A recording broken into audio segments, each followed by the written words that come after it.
Motive क्या है, reservation को खत्म करना या रिजर्वेशन को आर्थिक आधार पर लेना? तो सुप्रीम कोर्ट में 4-4 पीढ़ी जज बने बैठे हूँ, पैरों का जूता पैरों में अच्छा आता है, सर में अच्छा नहीं लगता। नहीं, लेकिन हर सीट पर चंद्रशेखर नहीं होंगे ना चुनाव लड़ने के लिए। अब बीएसपी का भी साथ ही नहीं। ये बड़ा सवाल है। लोग ये कहते हैं ना, देखो लोगों को लगता है किसी नेता का बेटा आ गया तो वही नेता बन सकता है। तो आजाद समाज पार्टी राष्ट्रीय पार्टी होगी, आप मुझसे एफिडेविट लिखवा। सपने उन्हीं के पूरे होते हैं जिनके सपनों में जान हो, और पंखों से कुछ नहीं होता, हौसलों से उड़ान होती है। नमस्कार, आदाब, सत श्री अकाल, जय भीम, जोहार। मेरा नाम है नवीन कुमार। बिना किसी भूमिका के मैं आपको मिलवाता हूँ माननीय सांसद चंद्रशेखर से। नगीना से सांसद चुने गए, आज़ाद समाज पार्टी के प्रमुख हैं और पहले सांसद हैं, तो आपको बहुत बहुत बधाई पहले तो। धन्यवाद। और पहला सवाल ये कि आपके बहुत सारे नाम हो गए हैं, चंद्रशेखर आज़ाद, चंद्रशेखर रावण, केवल चंद्रशेखर, एडवोकेट चंद्रशेखर, कैसे पुकारा जाए आपको? आपके मैंने पार्लियामेंट में स्पीकर साहब को लिख के दिया कि भाई मेरा नाम यहाँ एडवोकेट चंद्रशेखर आज़ाद जो है उसको यूज किया जाए।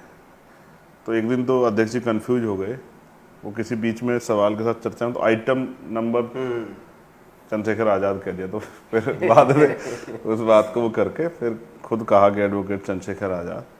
तो क्योंकि मैंने वकालत की है तो वो एक डेजिग्नेशन है जो मुझे जो है मिली है मेरी एजुकेशन के आधार पर, तो मेरा नाम एडवोकेट चंद्रशेखर ही। आज़ाद में जोड़ता ही हूँ, रावण आप लोग जोड़ते हैं, मतलब मीडिया के लोग जोड़ते हैं, उसमें आप तो नहीं है मगर बहुत सारे लोग जोड़ते हैं, तो मैं उनसे कहता रहता हूँ कि भाई ठीक है।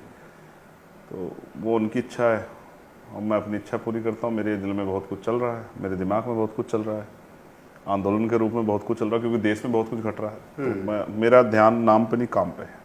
काम पर है।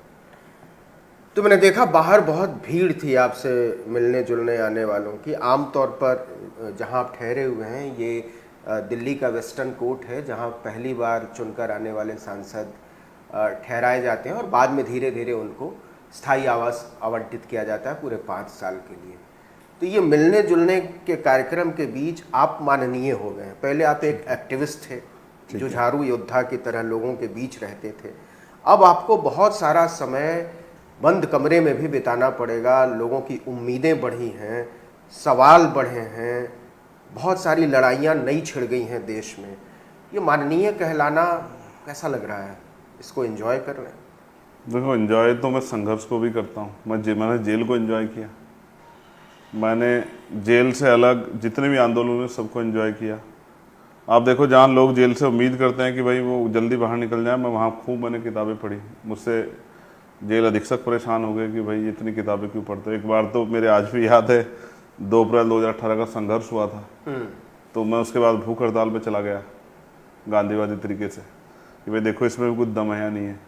तो मैंने उनसे कहा सर मैं आपसे कुछ रिक्वेस्ट थी मेरी। उन्होंने कहा भाई बताइए। मैंने कहा मैं चाह रहा था आप मुझे एक पिक्चर दिखवा देते आज। तो बोले कौन सी? मैंने कहा the legend of Bhagat Singh. बोले कि अभी आप वो बिना पिक्चर देखे हम तो झेले नहीं झेल रहे हैं, अब आप कह रहे हैं कि इसे भूख हड़ताल के समय में आप पिक्चर देखना चाहते हैं, तो हम हाथ जोड़ते हैं, ऐसी कोई रिक्वेस्ट मत करो जो हम आपकी पूरी नहीं कर सकते। तो मैंने कहा ठीक है। तो ये तो सच है जो आपने सवाल किया कि बंद कमरे में समय बिताना पड़ेगा। देखो, मुझे पढ़ाई छोड़े काफ़ी समय हो गया है। मैं नॉर्मल किताबें पढ़ता हूँ, उसमें कुछ आखिरी किताब कौन सी पढ़ी थी? जेल के आधार पर या बाहर? कहीं भी, मतलब बाहर तो मैं आखिरी किताब तो नहीं कह सकता। मैं अभी जिसको पढ़ रहा हूँ वो किताब है पूर्व प्राइम मिनिस्टर चंद्रशेखर आज़ाद जी की, रहबरी करके उसका जो टाइटल, रहबरी के सवाल, उसको मैं पढ़ रहा हूँ। मैंने वो परसों ही लखनऊ से अपने एक साथी 2 वॉल्यूम में उनकी आत्मकथा। हाँ, मैं फर्स्ट वाले वॉल्यूम को मैं परसों लखनऊ गया था जी। मेरे एक मित्र हैं आलोक, मैंने उनकी लाइब्रेरी में वो देखी, क्योंकि उस करेक्टर को मैं बड़ा पसंद करता हूँ, जो अपने कमिटमेंट का बड़े पक्के थे। कुछ मिलता है उनका व्यक्तित्व आपसे। ठीक, वो अच्छी बात है, मिलता है, लेकिन वो बहुत सीनियर नेता थे। मैंने उनको सुना, मैंने उनकी पार्लियामेंट की बहुत सारी स्पीच सुनी, और जिस तरह से वो अपनी बात को रखते थे वो बड़ी शानदार थी। और जिस तरह से एक बार अटल बिहारी वाजपेयी जी की आलोचना मैंने सुनी, वो शब्द शायद जो है आज के नेता सुन भी नहीं सकते हैं, जिस तरह से उन्होंने आलोचना की। तो मैंने महसूस किया कि वो एक बड़े कद के नेता थे और प्राइम मिनिस्टर रहे हैं देश में, तो इसलिए मैं आजकल उनकी जो किताब है रहबरी के सवाल उसको ज़रा पढ़ रहा था। उसमें कांग्रेस के भी वर्जन और तमाम पार्टियों के वर्जन उनके हैं, उन्होंने किस तरह क्या क्या घटा। देखो हम पे बहुत कुछ सीखने को है। डॉक्टर बाबा साहब अम्बेडकर ने कहा कि मैं मूर्तियों में नहीं किताबों में हूँ। उनसे कहने का तात्पर्य उनका ये था कि भाई किताबों को पढ़ो, ये जानने का मौका चलेगा कि देश कैसे बना, देश में लोगों को राइट्स कैसे मिले, आराम से मिले, संघर्ष करना पड़ा, आंदोलन हुए, किसने विरोध किया, किसने समर्थन किया। मंडल कमीशन को अगर आपको करना तो आप आंदोलन पढ़ोगे तो आप किसी का नाम लेते। जैसे मैं आज ये देख रहा हूँ, आके मैंने देखा कि कुछ घटनाएं जो है बांग्लादेश की दिखाई गई कि भाई वहाँ दलित को पीट दिया। बाद में मैंने उसमें देखा ना, उसमें फैक्ट चेक में उसने कहा कि घटना जो है 2021 की कहीं और की, फिर एक आदमी को कोई पीट रहा। तो मुझे ऐसा लगा ना एक ट्रोल आर्मी है। ट्रोल आर्मी नहीं है, वो एक सोची समझी टीम है जो दलित समाज जो जिस तरह से तैयार हो रहा है, बहुजन समाज, पिछड़े वर्ग के लोग जिस तरह तैयार हो रहे हैं, वो देश को समझ रहे हैं क्या हो रहा है, उस पे उनके माइंड को, ब्रेन को वॉश करने के लिए और उनको एंटी मुस्लिम बनाने के लिए। क्योंकि मैंने महसूस किया उन घटनाओं को दलितों से लेना नहीं है, लेकिन उसको इस तरह दिखाया गया कि देखो दलितों के साथ कितना जुल्म कर दिया। घटनाएं होती है समाज, इसमें कोई दो राय नहीं। कई जगह पे जहाँ कोई व्यक्तिगत लेन देन होता है, कुछ तरह की होती है, कहीं अपराध होते हैं, तो होती है घटनाएं, मुस्लिम के साथ भी होती है। लेकिन ये जो पूरी एक टीम बना के जो वर्क किया जा रहा है और उसमें टारगेट करना कि भाई चंद्रशेखर वहाँ नहीं बोल रहे, चंद्रशेखर वहाँ बोलते, तो मैंने कहा कि कोई घटना तो उसकी जानकारी होनी चाहिए। तो जानकारी करने की नौबत आई तो पता लगा फेक है।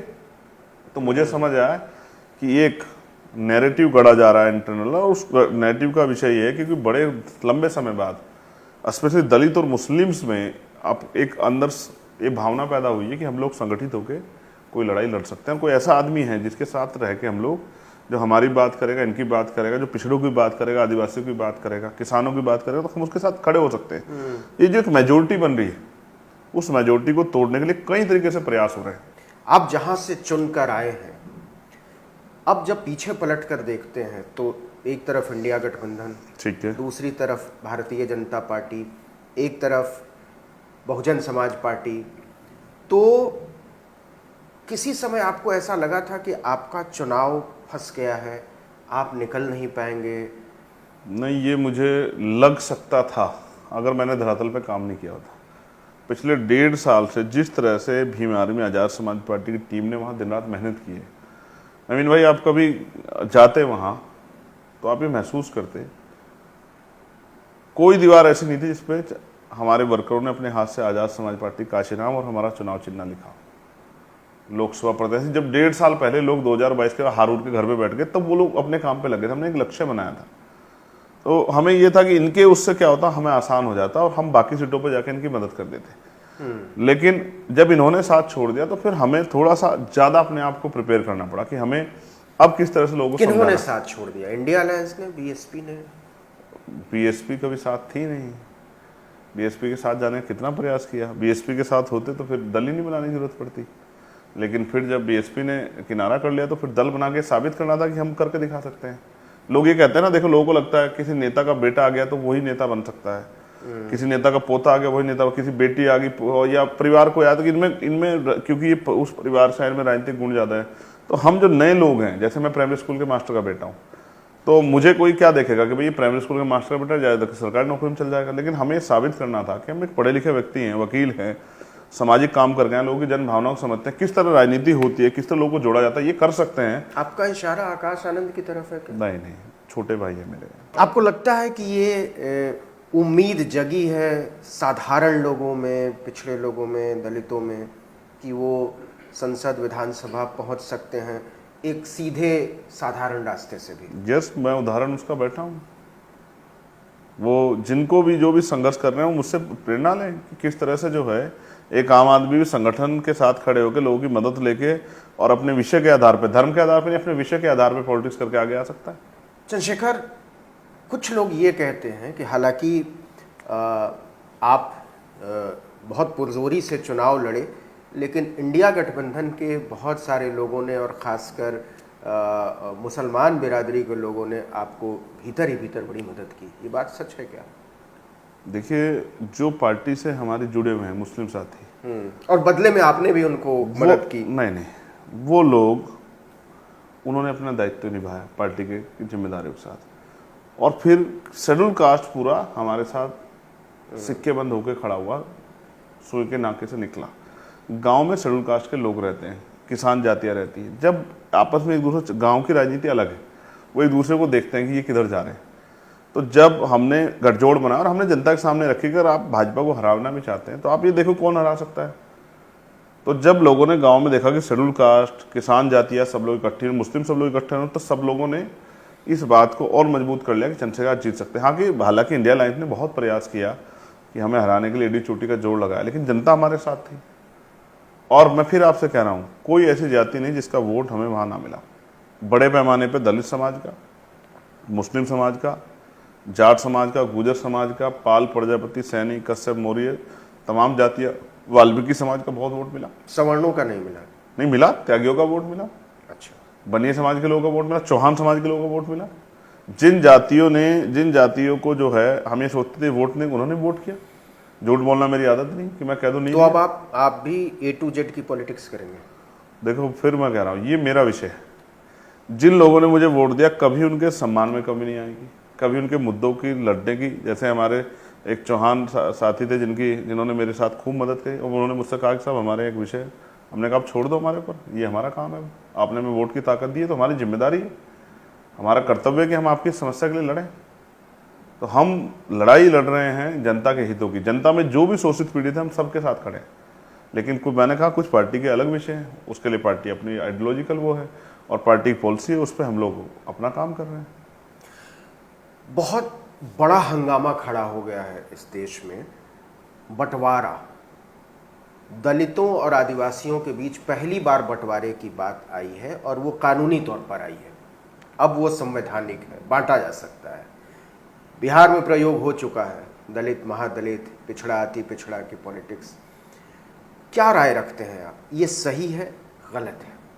मैं इस बात को समझता हूँ कि पिछड़ी जातियों में क्योंकि उस तरह से राजनीतिक चेतना नहीं पैदा हुई है, संख्या कम होने के कारण जो है एजुकेशन लेवल उस तरह से बढ़ नहीं बढ़ा है, उस तरह के जो है आर्थिक सशक्तिकरण नहीं है।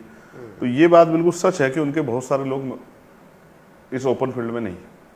1.5 साल पहले हमने इस बात पीड़ा को समझा और हमने गोरखपुर में एक प्रेस कॉन्फ्रेंस की, और उस प्रेस कॉन्फ्रेंस में मैंने कहा, क्योंकि जब EWS लागू हो गया और हमारे नेताओं ने उसका बढ़ चढ़ के समर्थन किया, कोई ऐसी पार्टी नहीं थी, एक साथ मुस्लिम लीग के 3 मेंबर ऑफ पार्लियामेंट थे और वैसी साहब थे जिन्होंने उसका विरोध किया था।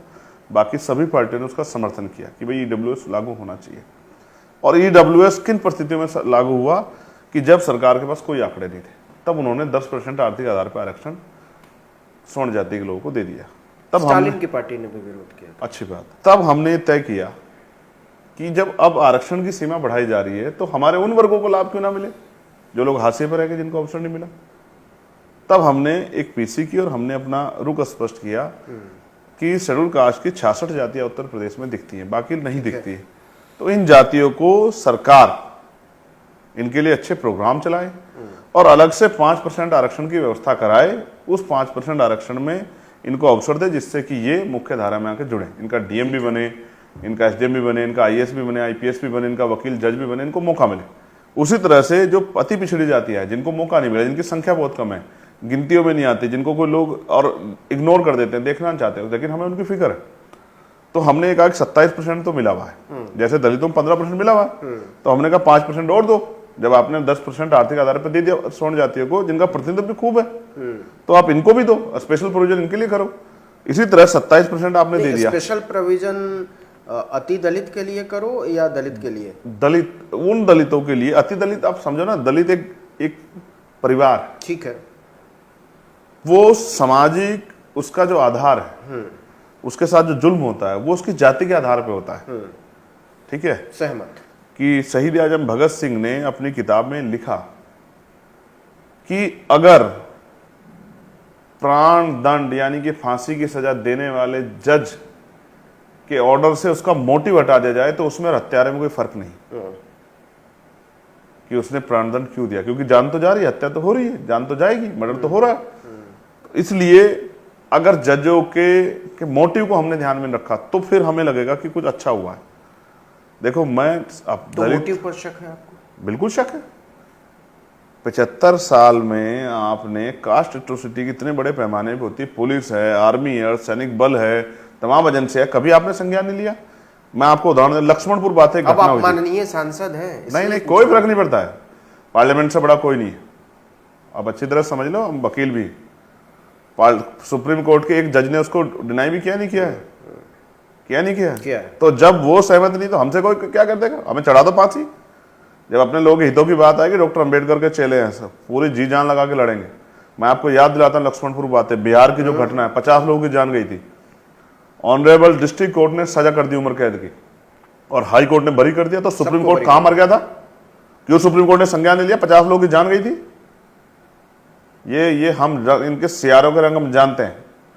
हमसे हमें कोई जो है दूध पीता बच्चा ना समझ जाए कि हम बेवकूफ बैठे हैं। हम सबको देखते हैं, हम उनके मोटिव को देखते हैं। जब आपने कॉन्स्टिट्यूशन क्या कह रहा है, पहले से आप समझिए कि सुप्रीम कोर्ट क्या है। सुप्रीम कोर्ट का अधिकार नहीं कानून बनाना, उनका काम है। कॉन्स्टिट्यूशन बेंच ने कहा है। मैं क्या कह रहा हूं, कॉन्स्टिट्यूशन बेंच में कितने शेड्यूल कास्ट शेड्यूल ट्राइब के लोग थे, कितने बैकवर्ड के लोग थे? मैं कह रहा हूं ये आप छूट दे दो। लेकिन दलित जज ने तो कहा। और मैं क्या कर रहा हूं, पिछड़े वर्ग के लोगों की बैच बना दो आप, और उनको छूट दे दो कि वो फैसला करें जो हमारे दर्द को समझते हैं।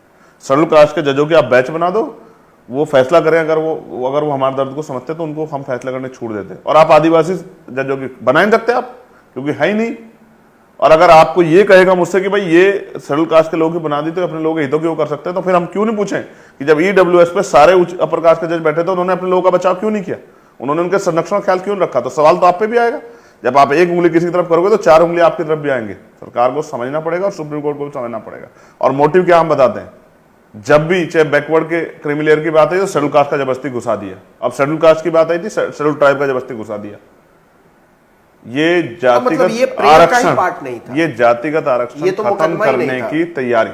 आप समझो, एक जज सवाल पर आ रहा था। एक सेकंड, एक जज बैठ के क्या स्टेटमेंट देता है? वो पार्टी ने क्रिमिलेयर को हिस्सा नहीं था, वर्गीकरण की बात थी, क्रिमिलेयर पे आपने स्टेटमेंट दे दिया।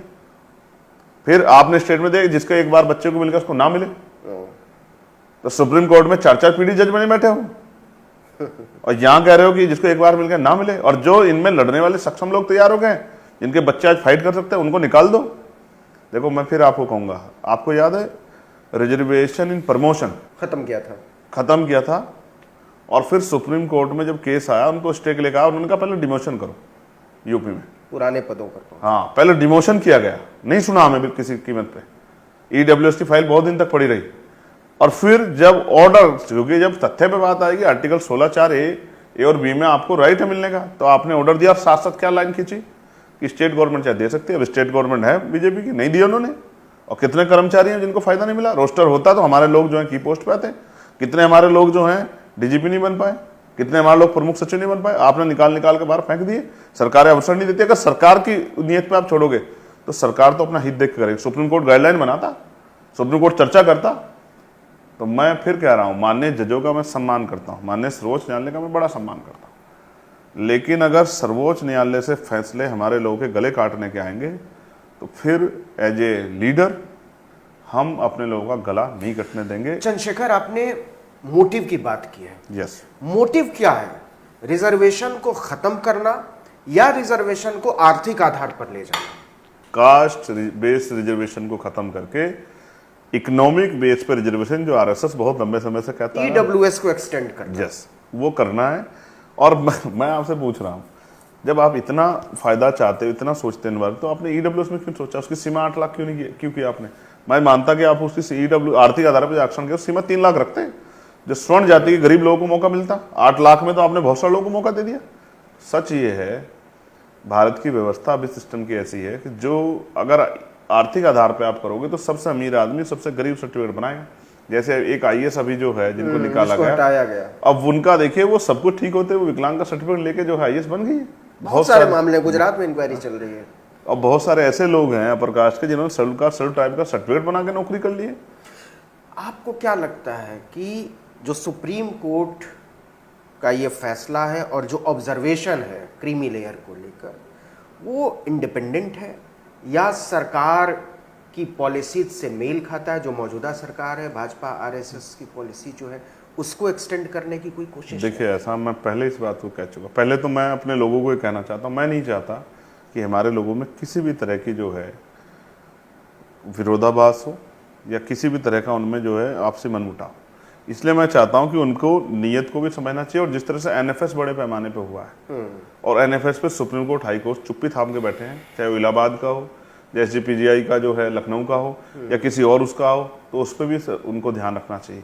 साथ साथ मैं ये कहूँगा कि हमारे शेड्यूल कास्ट के सब जाति के लोगों को, बैकवर्ड के और स्पेशली जो लोग आगे निकल गए, उनकी जिम्मेदारी है कि जब हमने अभी बिल पास किया, बिल हमने जो पेश किया कि निजी क्षेत्रों में आरक्षण मिलना चाहिए, सुप्रीम कोर्ट ने उसका क्यों संज्ञान नहीं लेता? निजी क्षेत्रों में आरक्षण की व्यवस्था करा दे, इतना अगर देती सुप्रीम कोर्ट, सरकार को ऑर्डर कर दे, हम तैयार बैठे हैं। या फिर या अब इस रिजर्वेशन को एक्सटेंड कर दे। और हम तो कह रहे हैं हमारे जो अति दलित समाज जिनको वो कह रहे हैं, हम तो एक परिवार मानते हैं, उनको 10% दे दो, हमारे तरफ हमें क्या दिक्कत? हम तो चाहते हैं कि वो लोग आगे बढ़ के आए। जब आगे आप सक्षम हो जाएंगे तो हमारे साथ मिलकर सरकारों से अपने हकों की लड़ाई लड़ेंगे। आप कभी 17 जातियों को शामिल कर देते हो, कभी 20 जातियों को शामिल करते, कभी आप हटा देते हो। आपने बंगाल के हटा दिया उन जातियों को, और यहाँ जो है आप यूपी की, जब यूपी वालों ने दिया तो आपने वो कर दिया। तो आप किस आधार पर तय करेंगे जब आप एक तरफ इतना सब कुछ करते हैं और आप फिर ये कह के हटा देते हो? सुप्रीम कोर्ट कह देता है कि साहब ये स्टेट इशू नहीं है, सेंट्रल इशू है, तो अब आपने स्टेट के हाथ में कैसे दे दिया? अब इसमें रोल है पहले सरकार का। तो सरकार के अटर्नी जनरल वहाँ खड़े थे, अब उन्होंने क्या वो दिया? तो यानी कि वो कैटेगराइजेशन के पक्ष में थे, यानी कि सरकार चाहती है हो, ये सरकार का वो है। पहली बात, वहाँ खड़े थे माननीय जो है हमारे एक सीनियर लॉयर कपिल सिब्बल साहब, जिनको समाजवादी ने लोकसभा भेजा, वो राज्यसभा भेजा। अब वो वहाँ खड़े थे, अब वो किस पक्ष में खड़े थे ये आप दलील सुन लेना। वो भी इसमें थे कि ये होना चाहिए शेड्यूल कास्ट बंटवारा। वहाँ खड़े थे सलमान खुर्शीद साहब, मेरे बहुत अच्छे मित्र हैं, बहुत मतलब सीनियर आदमी है राजनीति में, वो कांग्रेस से रिलेटेड है, वो वहाँ खड़े थे। अब वो भी इसी मोटिव खड़े थे, बंटवारा होना चाहिए। अब आप बताओ शेड्यूल कास्ट के कितने ऐसे वकील हैं जो जिनका फेस वैल्यू बहुत अच्छी हो, जिनको सरकार ने अपॉइंट किया हो, या शेड्यूल कास्ट के लोगों तो एहसास ही नहीं था कि उनके साथ इतना बड़ा वो होना जा रहा है। तो यहाँ तो हमारे लोग ना ऑर्डर देने में थे, या बेचारे ना ही ऑर्डर के खिलाफ लड़ने में थे। वो तो अपना रोटी रोजी किस तरह चला रहे हैं। जो लोग सक्षम हो रहे हैं सोच रहे हैं अपने बच्चों को आगे बढ़ा दें, और बाकी लोग तो मौज कर रहे हैं। मैं पूछना चाहता हूँ सुप्रीम कोर्ट ने बताएं कितने अरबपति शेड्यूल कास्ट के मैं तैयार हो गए, सर मुझे सुप्रीम कोर्ट ये आंकड़ा दे दे। वरना तो हमेशा जब भी कोई फैसला आया रिजर्वेशन पे, तो आप तो पहले तैयार बैठे हो कि EWS करना है, इकोनॉमिक के आधार पर रिजर्वेशन को ले जाना है। आपके बीजेपी के नेता इस बात को बहुत दिनों से बोलते आ रहे हैं कि जातिगत आरक्षण खत्म करना है। और तो और अब सरकार को तय करना है कि वो इस पर क्या करेगी, अध्यादेश लाएगी या वो इस फैसले के साथ खड़ी है। तो ये सबकी मंशा क्लियर हो जाएगी। और मैंने ये बात सवाल उन पर भी छोड़ा, इंडिया अलायंस के लोगों पर, कि आप भी बताओ। जैसे समाजवादी के माननीय सांसद ने बाहर आके समर्थन कर दिया तत्काल। क्या ये आपके भीतर का डर है? क्योंकि बिहार में जब नीतीश कुमार सत्ता में आए और रामविलास पासवान वहाँ दलितों की राजनीति करते थे, ठीक है, उन्होंने LJP बनाई थी। ठीक है, सबसे पहले आने के बाद सत्ता में नीतीश कुमार ने दलितों को बांटा और वहाँ महादलित की राजनीति शुरू की। ठीक है। और जो रामविलास पासवान 2005 में किंग मेकर की भूमिका में थे, उन्होंने किसी को समर्थन नहीं दिया, सरकार नहीं बनी, राष्ट्रपति शासन लगा, और उसके बाद नीतीश कुमार पहली दफा पूर्ण बहुमत से आया, और उसके बाद से महादलित नीतीश कुमार के साथ है। ठीक है। आपको नहीं लगता है कि ये अगर लागू हो गया तो बहुत सारे जो दलित राजनीति करने वाले, और उसमें भी कहें जातीय राजनीति करने वाले नेताओं की दुकान बंद हो जाएगी? बिल्कुल सच है। मगर हम ना तो जातीय राजनीति करते हैं और ना हम दलित राजनीति करते हैं, हम तो बहुजन राजनीति करते हैं। आप बताओ हम कौन सी राजनीति करते हैं? हम बहुजन समाज की राजनीति करते हैं। बहुजन समाज के महापुरुषों का जो अधूरा काम है उसको आगे बढ़ाने का काम करें, अपना कोई घर का काम कर ही नहीं रहे। और फिर अगर हमारे लोगों को मिलेगा तो हमसे खुशी, लेकिन जब 1-2 साल बाद और ज़मीन की सच्चाई पता लग जाएगी, ये हमसे छल हुआ, फिर क्या होगा? कहाँ है सरकारी नौकरियाँ, कहाँ है रिजर्वेशन? लेटर एंट्री हुई तब कोई नहीं जाके लड़ा, संविदा पे भर्ती हो कोई ना। अच्छा, सबसे आसान तरीका है ढूंढने का, सबसे ज़्यादा नौकरियाँ जो दलित समाज के जो बहुत पिछला हिस्सा रह गया वो सफाई कर्मचारी काम में करता है। ठीक है, अब आप बताओ उसमें कितनी पक्की नौकरियाँ हैं? नगर पालिकाओं में, नगर परिषद में, ग्राम पंचायतों में, बड़े बड़े डिपार्टमेंट में बताओ, ठेकेदारी, संविदा और ये और तमाम तरह की आउटसोर्सिंग से बताओ नौकरी है नहीं है, पक्की कहाँ है नौकरी? तो आप सब जब आखिरी हादसे पे भी पक्की नौकरी नहीं है। अच्छा, सुप्रीम कोर्ट ये क्यों नहीं उस सुप्रीम कोर्ट ने आंकड़े लिए कि क्या 15% मिला है नहीं मिला शेड्यूल कास्ट के लोगों को? ये बड़ा सवाल है। क्या कभी ढूंढने का प्रयास किया? तब मैं मानता कोई किसी हिस्सा खा रहा है। अगर ये जातियां 16-17% आरक्षण ले रही होती या इनको 15 ही मिल गया होता तो भी मैं समझ लेता। तो अभी सबको पता है आंकड़े कि 4-6% आरक्षण मिला है, बाकी तो NFS होकर सब जो है उन्हीं को चला जाता है जिनको जाना चाहिए, जिनकी सरकार है। तो मैं फिर आपसे कह रहा हूँ, मुझे खतरा इस बात से है कि हमारे लोग अगर बहुत समझदार होते तो इस देश में हम 75 साल बाद भी जुल्म जातीय अन्याय अत्याचार नहीं सह रहे होते। देश की संसद में विपक्ष के नेता की जात पूछी गई, जात नहीं पूछी गई, कहा गया कि उनकी कोई जाति नहीं है। ठीक है। उत्तर भारत में ये बड़ी खराब गाली मानी जाती है कि जाति, कि आपकी जाति का पता नहीं है मतलब आपके पिता का पता नहीं है, ऐसा मानते हैं। ठीक है। उत्तर भारत में आपको क्या लगता है इसके पीछे की सोच क्या है, और क्या आप इसको लेकर इंडिया अलायंस के साथ हैं? किस बात में साथ है? कि जाति का जो ठीक है, जाति जनगणना का सवाल उठाया और राहुल गांधी ने ये कहा कि हम पर इसलिए ये आरोप लगा और हमको गाली दी गई संसद में क्योंकि हमने जाति जनगणना की बात की, जो बेसिक डॉक्यूमेंट वो तो अब कर रहे हैं। काशीराम साहब तो 40 साल पहले से कर रहे थे, और हम लोग बहुत दिनों से उठा रहे हैं। हमने दिल्ली में जब किसी ने नाम भी लिया तब 21 तारीख को हमने जाति का जनगणना की मांग की, और पूरे बिहार से लेकर जहाँ सामाजिक आंदोलन चले उन सब लोगों ने मांग की है। तो ये उनका अपना पर्टिकुलर विषय है। किसी ने कुछ कहा, उसका जवाब में किसी ने कहा, राजनीतिक उसको आगे बढ़ाने के लिए किसी ने उसको और जो है थोड़ा सा हेल्दी रूप में कह दिया, ये उनका अपना विषय है। भाई ऊपर ऊपर के लोग बेचारे लड़ रहे हैं, हम इसमें क्या सोचें? हमारे लोग तो रोज जाति के आधार पर गाली खा रहे हैं, किसी को तकलीफ नहीं होती। आपको पता है, सच सुनोगे आप? बताइए। पंजाब के एक चीफ मिनिस्टर बनाए थे दलित समाज की कांग्रेस पार्टी ने, उन्हीं के जाति के नेता उन्हीं की पार्टी के नेताओं ने क्या कहा कि पैरों का जूता पैरों में अच्छा लगता है, सर में अच्छा नहीं लगता। भूल गए आप लोग? मैं तो नहीं लेकिन भूला। कांग्रेस ये क्लेम कर सकती है कि एक दलित को पंजाब जैसे राज्य में चीफ मिनिस्टर बनाया। हाँ, और फिर दोबारा उसको बचा नहीं पाए आप, 2-2 सीटों पे हारा हुआ आपके साथ ही। अब देखो आपकी पार्टी स्वीकार करती है नहीं करती गरीबों दलितों को का नेतृत्व। आप समझो ना मैं आपसे क्या कह रहा हूं। किसी को भी जाति पूछी जाएगी उसको तकलीफ होगी, लेकिन यहाँ तो जाति का प्रिविलेज सब लोग ले ही रहे। सरनेम इतना बड़ा लगाते हैं सब, हम ही लगाते हैं चंद्रशेखर आजाद, हम ही नहीं लगाते जात का नाम। हम आजाद लगाते हैं, माने सब लोग लगाते हैं। अखिलेश यादव लगाते हैं लगाते हैं यादव? आप मुझे बताओ लगाते हैं? बड़े नेता बताओ। अब आप चुप मत रहो, बता दो लगाते हैं लगाते। पर भाई उनका भी तो घर गंगा जल से धोया ही गया ना। अब उनको तो आप उनको पीड़ित मानेंगे कि शोषक मानेंगे? हम तो जानते हैं कि चाहे दलित पिछड़े वर्ग का, आदिवासी वर्ग का आदमी MP MLA बन जाए, मुख्यमंत्री बन जाए, प्राइम मिनिस्टर बन जाए, राष्ट्रपति बन जाए, अब उसको सामाजिक गैर बराबरी का सामना तो करना पड़ेगा। लोग भूल जाते, हम नहीं भूले।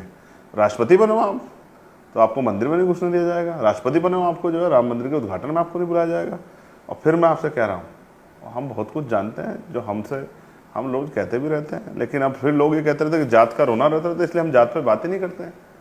हम इसलिए नहीं करते जात पे बात, हम इसलिए जो है जात से विषय बुनियादी, आपने पार्लियामेंट में जात का विषय समझे एक चमार रेजिमेंट के अलावा कुछ नहीं सुना होगा। और वो भी इसलिए क्योंकि जिन लोगों के लिए राजनीति कर रहे हैं उनकी एक मांग है कि वो रेजिमेंट थी। लोग तो जानते भी नहीं, देश का मैं जानता हूँ सोशल मीडिया व्हाट्सएप यूनिवर्सिटी के लोगों को, देश के बहुत बड़ी आबादी नहीं जानती कि वो रेजिमेंट थी, और वो रेजिमेंट रॉयल रेजिमेंट थी जिसको गार्ड ऑफ ऑनर मिला है, जिसने जर्मनी और तमाम ताकतों को वहां बर्मा में जमींदर्ज कर दिया था, घुसने नहीं दिया।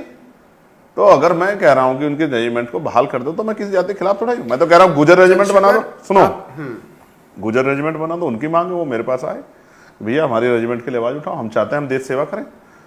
अहिर समाज के लोग, यादव समाज के लोग, कहा साहब हमारे रेजिमेंट के लिए करो। तो जिन जातियों को अवसर नहीं मिला वो कहती है कि भाई हमें मौका मिले, जाति का रेजिमेंट है तो हमें मौका मिले, हम देश सेवा करेंगे, कम पैसों में कर देंगे, हम देश के लिए लड़ना चाहते हैं, वर्दी पहनना चाहते हैं। नौजवानों में जज्बा है, आप अग्निवीर लाके कमजोर कर दिए देश के लोग, सरकार के लोग। वरना नौजवान जो है, हम खुद देश से इतना प्रेम करते हैं, देश की सेना के सम्मान में। आज जब कहा गया पार्लियामेंट में कि माओवादियों के द्वारा वो जो वहाँ वामपंथी जो वो एक जो है वो चल रहा है, एक जो है एक वॉर चल रही है साउथ स्टेट्स में, तो ये कहा गया कि हमारे गृह राज्य मंत्री बोले कि 1999 के लोग, 90 के लोग जो है पिछले 10 साल में मारे गए, जवान शहीद हुए। तो क्या देश में 2000 जवानों की शहादत की वैल्यू ही नहीं है? हर साल 200 जवान शहीद हो रहे हैं। क्या कर रही है सरकार बैठ के? क्या कर रही है? क्या उनके परिवारों की इच्छा नहीं है? क्या उनका जीवन को अग्निवीर ला रही है? एक सिंगल आदमी के जीवन का वैल्यू है। आपने 2000 जवान, आपने चुपचाप कह दिया कि बहुत कमी है ये, इस बार 10 साल में 2000 जवान ही मरे। 2000 जवान क्या होता है? वे एक आदमी इज्जत रखता है, एक आदमी की जिंदगी वैल्यू उसके बच्चों से पूछो, उसकी पत्नी से पूछो, उसकी बहन माँ से पूछो जिसने पाला 9 महीने, उसके बाप से पूछो जिसका सब कुछ उजड़ गया। यहाँ बैठ के कह देते हैं आराम से पार्लियामेंट में। तो सच हम जानते हैं, हम जमीन पे के आदमी हैं, हम सच जानते हैं। चंद्रशेखर, आप राहुल गांधी पर उठे सवाल को कह रहे हैं कि उनका अपना मामला हाँ है। हाँ, बड़े लोगों का अपना मामला है। आप अखिलेश यादव को कह रहे हैं कि वो कास्ट प्रिविलेज का सरनेम लगाते हैं। आप इंडिया गठबंधन के साथ जाएंगे कि नहीं जाएंगे? अखिलेश जी से हमारी कितनी मित्रता है, भाई है बिल्कुल। मगर हमने ये कहा आपको टिकट ऑफर किया था उन्होंने? छोड़ो, पुरानी चीज़ों पे काहे को बात करनी। उन्होंने हमसे वादा किया था और फिर उन्होंने वादे से मुकर गए, और हमें इस बात का कोई दुख नहीं। अच्छा हुआ उनकी मदद से नहीं जीते, वरना तो पूरी जिंदगी कहते रहते कि चंद्रशेखर को पहली बार एमपी हमने बनाया था। अब हम पे जिन लोगों का एहसान है, हमारे क्षेत्र के लोगों का, हम उन्हीं का एहसान जिंदगी में रखना चाहते हैं। अब रही बात इंडिया अलायंस की, तो इंडिया अलायंस को मैं अभी तक सही तरह समझ नहीं पाया। वो लोग पंजाब में अलग अलग लड़ते हैं, बंगाल में अलग अलग लड़ते हैं, और वैसे वो इंडिया अलायंस है। अलायंस का मतलब क्या होता है? एक परिवार होता है, परिवार एक दूसरे के खिलाफ ऐसा तो लड़ता है। काशीराम जी ने और अभी बताओ, अब उन्होंने कह दिया लड़ते थे अलग अलग जगहों पर। क्या कोई जरूरी नहीं है कि पैन इंडिया अलायंस हो। जब लोकसभा का चुनाव हो तो पैन इंडिया अलायंस चुनाव नहीं होता क्या? आप यहाँ दिल्ली में खड़े हो कह रहे हैं कि हम सब लोग एक हैं, और पंजाब में जाकर ये करप्ट हैं, हम सही हैं, और बंगाल में जाकर ये करप्ट है, हम सही हैं। इसको क्या अलायंस कहते हो? ये कैसा अलायंस है? ये तो समझौता है, अपने अपने फायदे नुकसान को ध्यान में। अच्छा छोड़ो, अब इंडिया अलायंस इसमें हरियाणा में क्या कर रहा है आप बताओ? अब आम आदमी पार्टी ने कहा हम अलग लड़ेंगे, और कांग्रेस के नेता बोले समाजवादी पार्टी कोई वजूद नहीं है यहाँ। अब सुन लो उनके स्टेटमेंट, और समाजवादी लोग कह रहे हम लड़ेंगे, तो आप पता नहीं आपका एक्सपेंशन प्लान। हमारा अलायंस हो गया है। मैं पहली बार आपके चैनल के माध्यम से बता रहा हूँ, हमारा अलायंस वहाँ हो गया हरियाणा की जनता से, और हम हरियाणा की जनता के सम्मान के लिए लड़ेंगे, और ऐसे ही हम महाराष्ट्र की जनता के सम्मान के लड़ेंगे। एक वंचित बहुजन अघाड़ी वहाँ है, और अब तक हमने उनको पूरा मौका दिया कि वो लड़े। हमने लोकसभा में लड़ाई नहीं कि भाई उनको पूरा मौका मिलना चाहिए। अब जब वो नहीं कुछ कर पा रहे हैं, तो वहाँ के लोगों की डिमांड है कि भाई आके आप आजाद समाज पार्टी के जरिए लड़ाइए। तो जो आरोप प्रकाश आंबेडकर पर लगता है, आप जानते भी होंगे, ठीक है, उनको भाजपा का एजेंट कहा जाने लगा है। कौन कहता है? लोग कहते हैं। ऐसे ही बहनजी के ऊपर लगाते हैं यहाँ लोग, किसी की जागीर है क्या? और जहां जहां हमारे यहाँ जैसे समाजवादी इंडिया अलायंस के लोगों ने हमारे 1 लाख वोट काट लिए, तो हम इनको आरोप लगा देंगे ये बी टीम है? कैसी बात करते हो आप? देखो, राजनीतिक दलों का काम होता है, जिनसे खतरा होता है उनके ऊपर आरोप लगा देते हैं। देखिए, महाराष्ट्र में तो आपके लिए आसान है कि आप अकेले लड़ लें, आपके लिए आसान है कि हरियाणा में भी अकेले, लेकिन जब उत्तर प्रदेश में आपका क्या प्लान है? वहाँ बहन जी के साम्राज्य पर हमला माना जाएगा आपका बड़े पैमाने पर पुरजोरी के साथ उतरना। हमारी बड़ी नेता हैं, हमने उनको बहुत अवसर दिए। हम 2019 में नहीं थे, 2017 में नहीं थे, 2012 में नहीं थे, 2014 में नहीं थे, और समाज का मनोबल गिर गया है क्योंकि वो राजनीतिक रूप से सफल नहीं हो पा रहे। इस बार भी हमने 78 सीटों पे उनको पूरा मौका दिया। रिजल्ट क्या आया? 0। हम लोग 2 सीटों पे लड़े। अब समाज देख रहा है कि जो लोग 2 सीटों पे लड़ रहे हैं वो 1 जीत जा रहे हैं, और जो लोग 80 पे लड़ रहे हैं वो 80 हार जा रहे हैं। तो अब आप समझो, नेता आदमी घर से नहीं होता, समाज से होता है। जब समाज हमारे साथ खड़ा है और समाज हमसे कह रहा है कि आप लड़ाओ। अब हम गए उपचुनाव में, अब देखे हम सारे नेताओं ने छुट्टी रखी 5 दिन, क्योंकि सुबह 10 बजे से लेके और रात को 12-1 बज जाते हैं। यहाँ आप देख रहे हैं कितनी भीड़ है, अभी आपके सामने ही है। हमें पता है कि हम किसी एमपी एमएलए बनने के लिए नहीं लड़ रहे हैं। अपने बहुजन समाज के लोगों में ये सामर्थ्य है जो उनका कमजोर पड़ गया है, जो उनमें था, उनको जगाने के लिए और उनको तैयार करने के लिए लड़ रहे हैं। क्योंकि इस देश में जो कोई भी बदलाव हो सकता है वो सत्ता के जरिए, और सत्ता संघर्ष से मिलेगी। संघर्ष समाज सब लोग मिलकर करेंगे तभी कुछ बनेगा।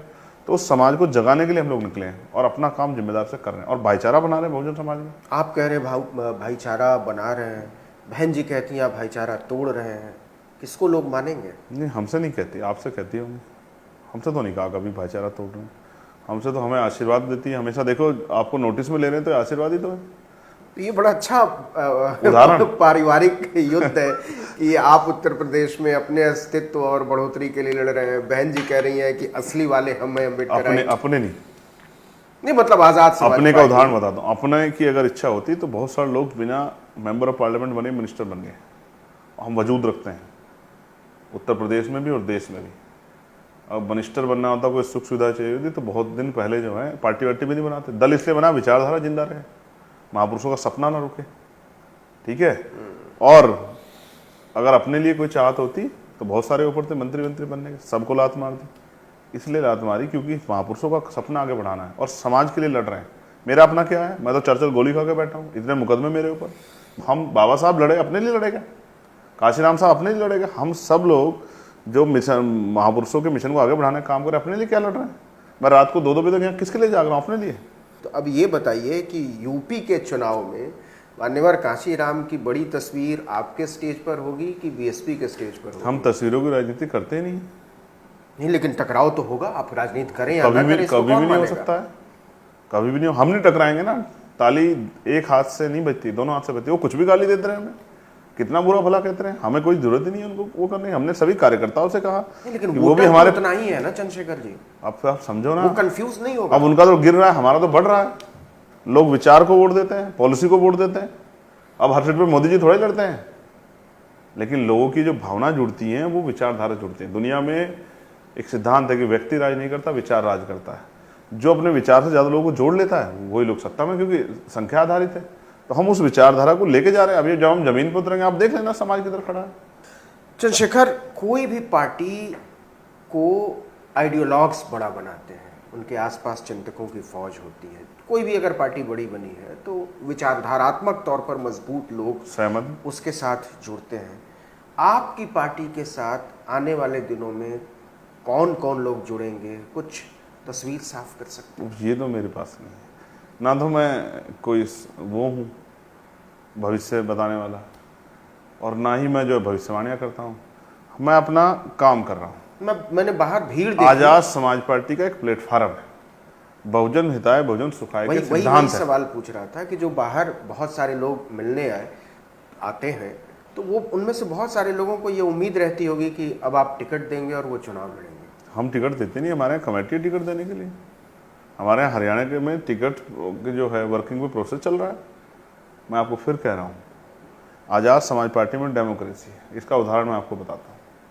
हमारा रुख इस पर बिल्कुल स्पष्ट था कि हम सरकार के द्वारा या सुप्रीम कोर्ट के द्वारा जो षड्यंत्र किया जाए, जो भावी खतरा महसूस हो रहा, हमने उस पर स्टैंड दिया कि हम उसके अगेंस्ट हैं। लेकिन हमारी पार्टी के सीनियर लीडर हैं हिमांशु वाल्मीकि जी, उन्होंने कहा कि भाई हम वर्गीकरण का समर्थन करते हैं। इससे ज़्यादा डेमोक्रेसी क्या होगी पार्टी में? हम डेमोक्रेटिक लोग हैं, डेमोक्रेसी को मानते हैं, संविधानवादी लोग हैं और बहुमत के आधार पर फैसले लेते हैं और चर्चा करते हैं। आप मानते हैं कि बहन मायावती ने भाजपा को फायदा पहुंचाया है? नहीं, बहन जी की ढलान और भाजपा का उभार उत्तर प्रदेश में एक साथ होता है। अब आप इस बात को समझो, ये फैसला इस बार समाज का है, किसी नेता का नहीं है।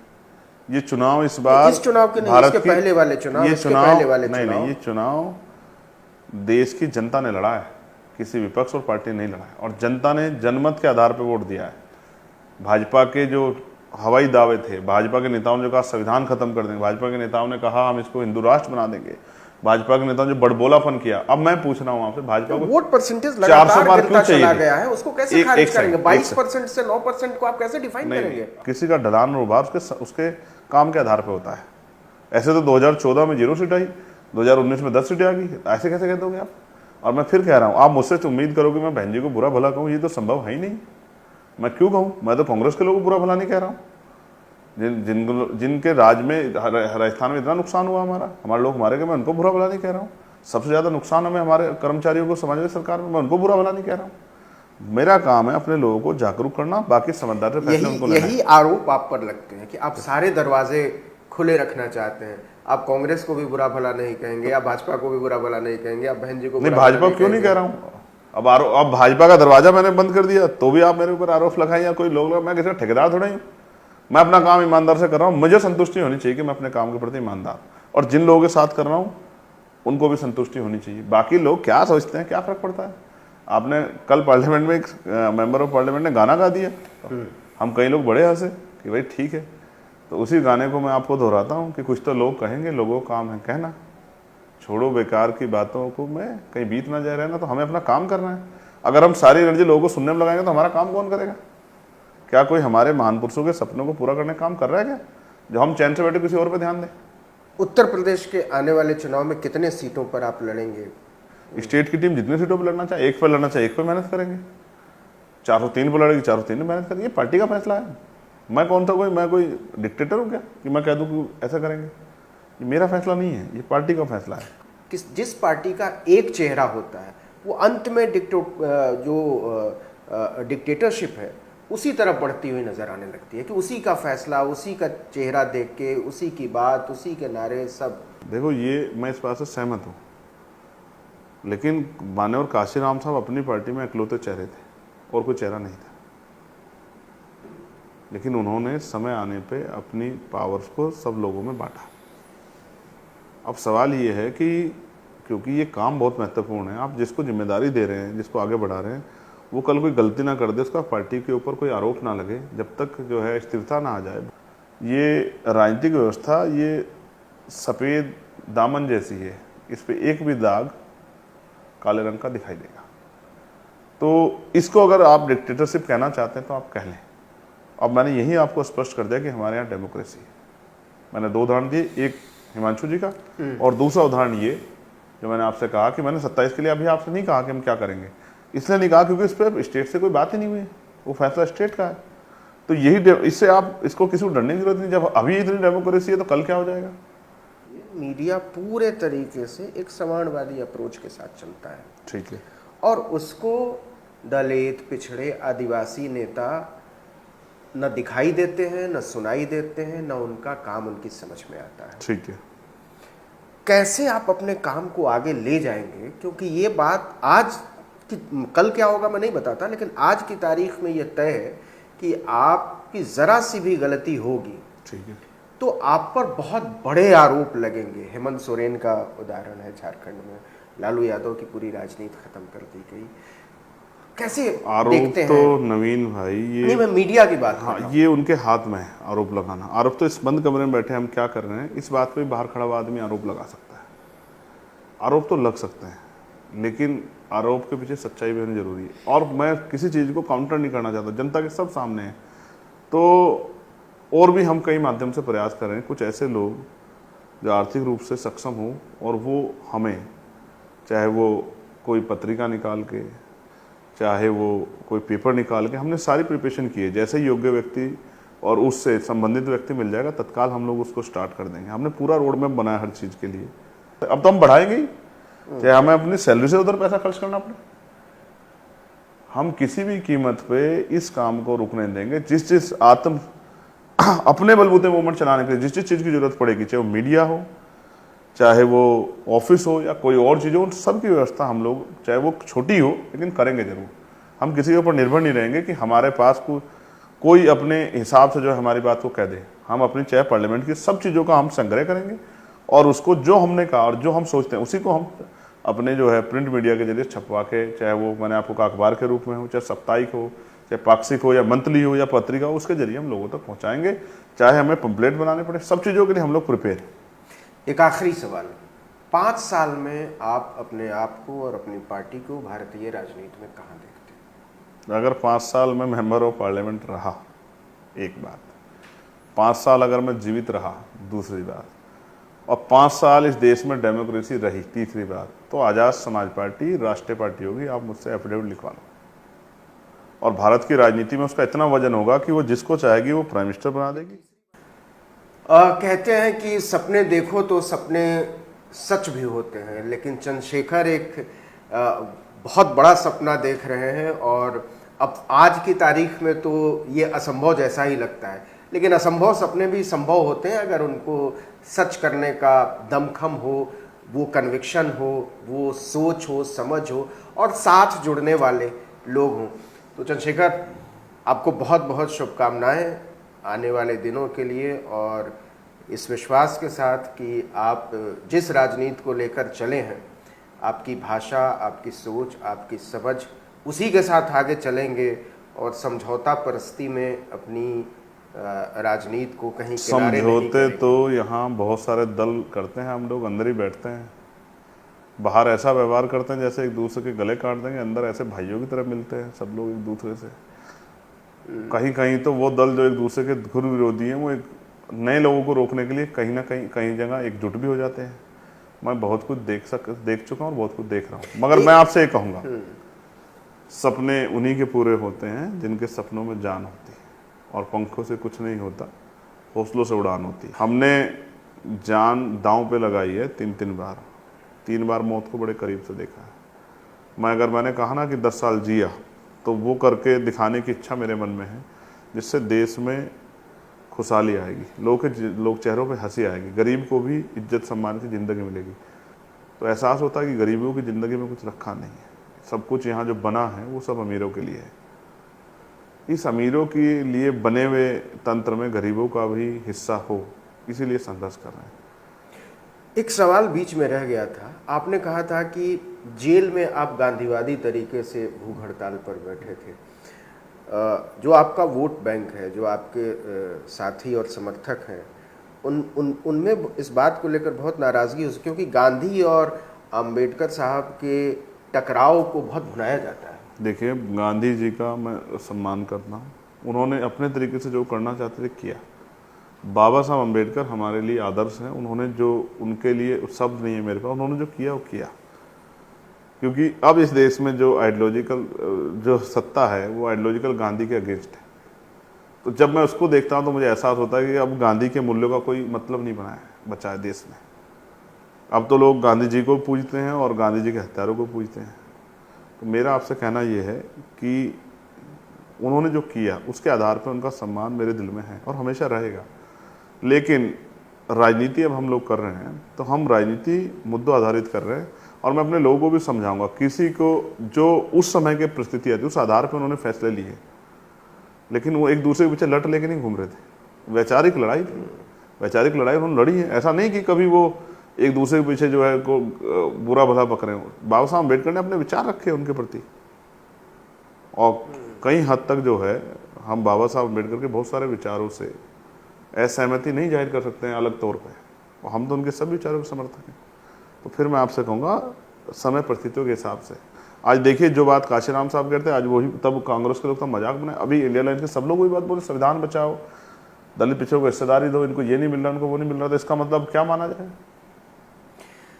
आर्टिकल 19 से बातचीत करने के लिए आपका बहुत बहुत शुक्रिया।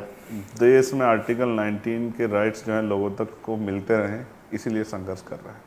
बाकी आपको हमेशा से आपका जो है, आपके द्वारा देश हित के मुद्दे उठते रहते हैं, हम भी आपके परमानेंट फॉलोवर्स में से हैं, व्यूवर्स में से भी हैं। हम देखते रहते हैं कि आप जनहित के मुद्दों को बहुत तेजी से मजबूत से उठाते रहते हैं। समय का कोई पता नहीं, मैंने कोरोना में बहुत सारे लोग खोया है, और मैंने देखा कोरोना में बाप बेटे को देखना नहीं चाहता था जब उसकी डेथ हो गई थी, और बेटा बाप को, सबको अपनी ज़िंदगी प्यारी थी। और असल में हमें अपने लोगों की जो अधिकार, उनके जो सपने हैं उनको पूरा करना है, महान पुरुषों के सपनों को पूरा करना है। इसलिए हमें ज़िंदगी से बहुत प्रेम नहीं है। जब तक ज़िंदगी तब तक लड़ते रहेंगे, आराम नहीं करेंगे। और आपको तो अभी बहुत लंबी लड़ाई लड़नी है, अब देखते बहुत सारे लोगों के लिए। आर्टिकल 19 तब टीवी का रूप ले ले, तब तक हम संघर्ष कर रहे हैं। आमीन। Thank you.